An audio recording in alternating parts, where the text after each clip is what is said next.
Well, she's John Black, super chemist. No, that's really not. There are a lot of women out there who really want a manly man. Ultimately, Ned told most of his dates that he was Nora. Many of the women reacted angrily, but usually just for a little while. Some women wanted to continue the relationship. They remained interested in pursuing something further. You know, so whereas... Sexually. Yeah. And that was heterosexual women who... That's what I'm saying. It's all up here. Because they said, well, we connected. And, you know, there's something, I really like you and I don't care. How many guys would do that? That's the difference between male and female sexuality right there.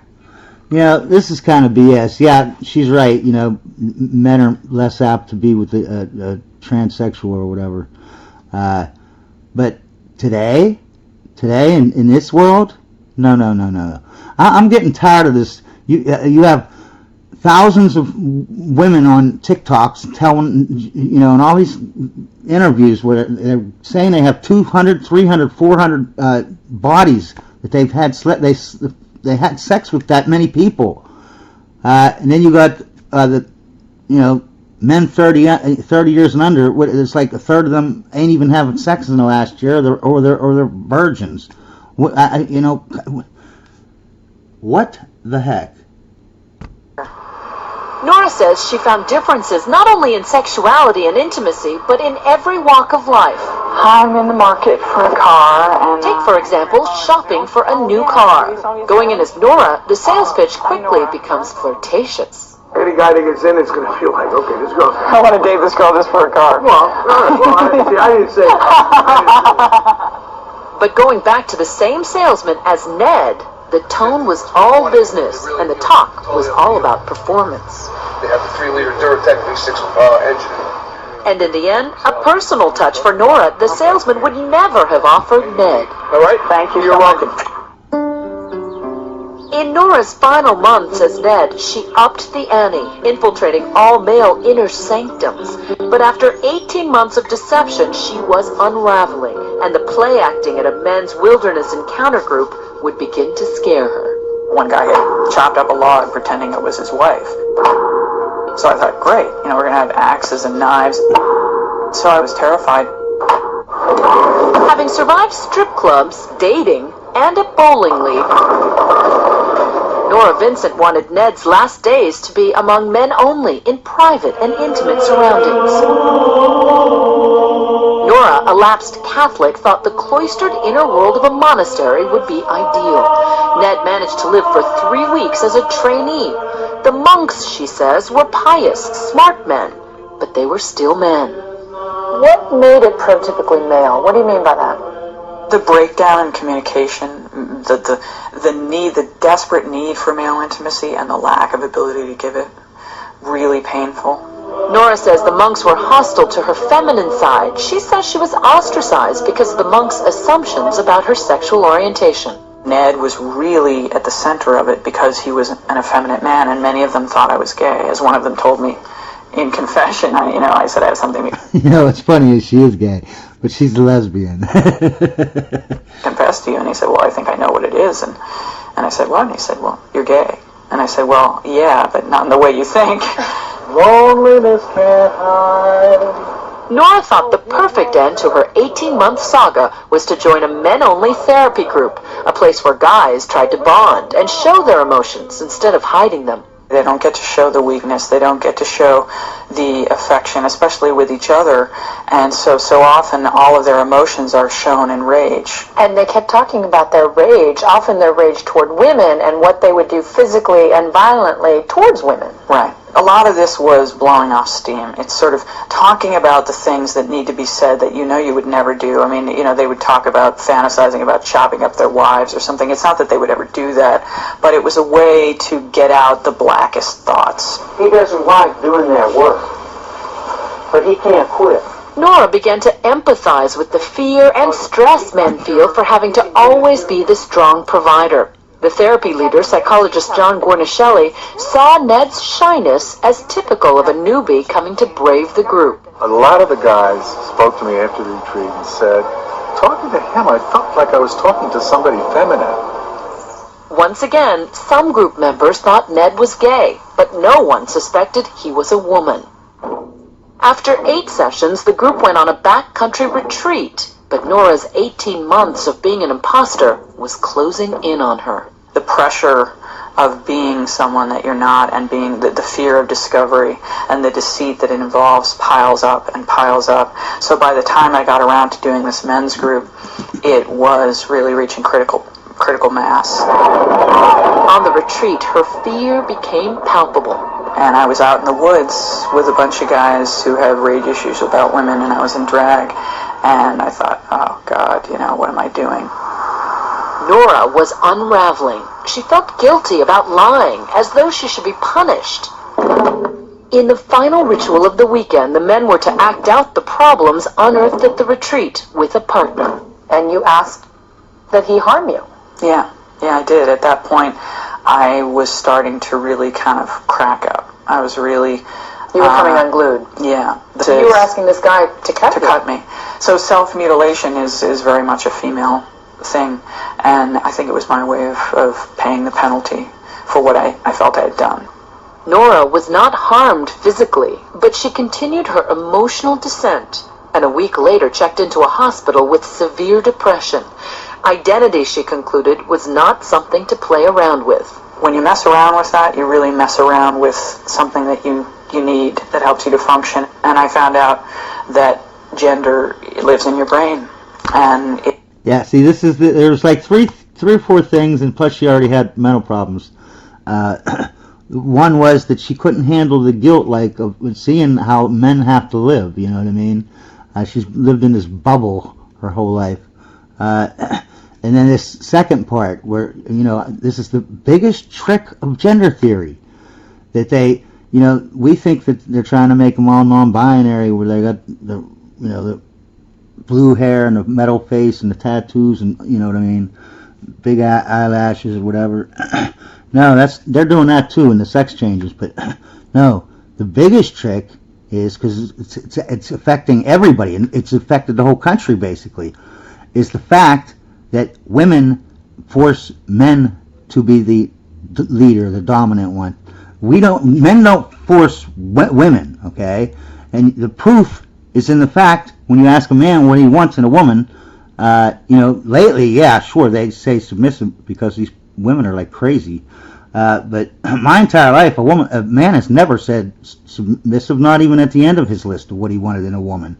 But every woman, even today, the most alpha boss babe always wants a leader who's more dominant than her. That's the proof right there. That's the proof right there, the common sense. See, the thing is, all you have to do is move slightly out of your place. See, the woman can't take a man being out of their place. And what's funny is then, but when he's in his place, she's been taught, by society, that everything a man does when he's a leader is horrible. So when he acts like, what her biology wants, she has been brainwashed. So she puts him down. So he moves slightly out of his thing. He's slightly out. He becomes non-binary a little bit, but it only takes a little bit. Now she can't respect him. It's just him going back and forth, being leader, not being leader, not, basically being a man, being non-binary, be a man, be non-binary. And you got her society brainwashing, against the man part, and then her biology is she's against the non-binary part. So I mean, you can't win. It's something much more than costume, and I really learned that the hard way. Yeah, and that's the thing. They can't, when a woman goes out, even just slightly, she gets a part-time job or something or whatever, she can't take they can't take the gender switch. They can't do it. They can't do it. Says she's healed now and glad to be rid of Ned, but her views about men have changed forever. Men are suffering. They have different problems than women have, but they don't have it better. They need our sympathy, they need our love, and they need each other more than anything else. They need to be together. Do you think women understand what it's like to be a man? Not at all. No clue. No idea. John Guarnaschelli thinks Nora's conclusions that men are just as emotionally vulnerable as women are important. and will be taken seriously because they came from a woman. I said to her, this is going to be revolutionary, because it's been looked at as though men were the perpetrators and women were the victims. This is not And now, a safe one space. last identity Guard switch. yourself, yeah. Warnacelli has never come face to face with the real Nora. Hi, John. I'm Nora. Hi! Wow! Bruce teaches, so we can never come to the meeting, so... And both John and Nora are happy she is a she. The irony is not lost on Nora that it took a trip into manhood to help her appreciate her own femininity. I'm so much closer to myself than I ever was, that I really like me. I really like being me, and I really like being a woman. See, that's the thing. Being non-binary makes you go crazy. I would never believe this if I didn't. But when the person, man or woman, steps even slightly out of their spot, it starts degrading their mind. I'm not saying that you're going to instantly, be crazy or whatever. I'm talking about over a lifetime, 20 years, doing it. Yeah, it makes people crazy. That's what a single mother is, a non-binary person. That's all a single mother is. Did you like being a woman before, Ned? I did, but I like it more now, because I think it's more of a privilege. But I like it more now, because I think it's more of a privilege. Because I think it's more of a privilege. Because I think it's more of a privilege. This is VOM.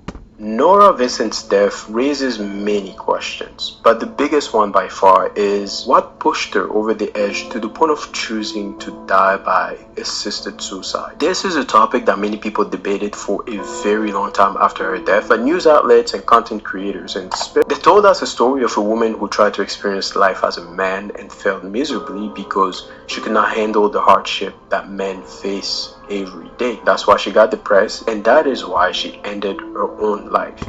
That was reason number one.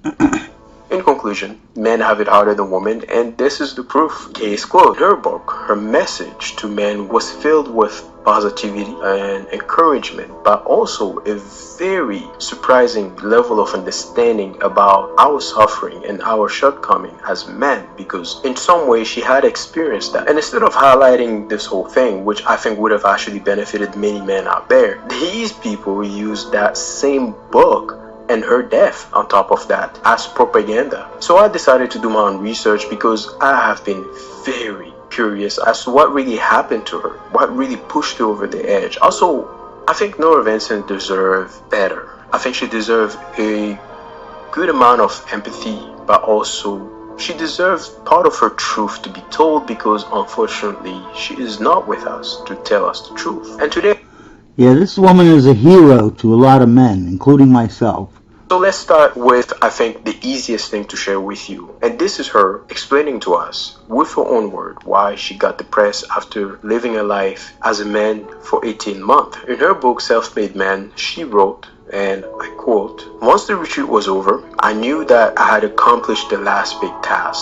Some part of me knew I didn't have to hold Ned together anymore, or the girded mindset that made him possible. And once I knew that, all the guilt about being an imposter and the anxiety of getting caught at it and the by then extreme discomfort of contravening my own gender identity came crashing in. I didn't have the resources or the reasons anymore to stop it." And Now, did you see that? Gender identity. See, that's the second reason, is because she couldn't get over the guilt of, the way men are, and this thing here where she's guilty about, like, she's fooling everybody, you know what I mean? Just having to fool everybody. And the third reason is because of her gender identity, that she was getting crazy with that.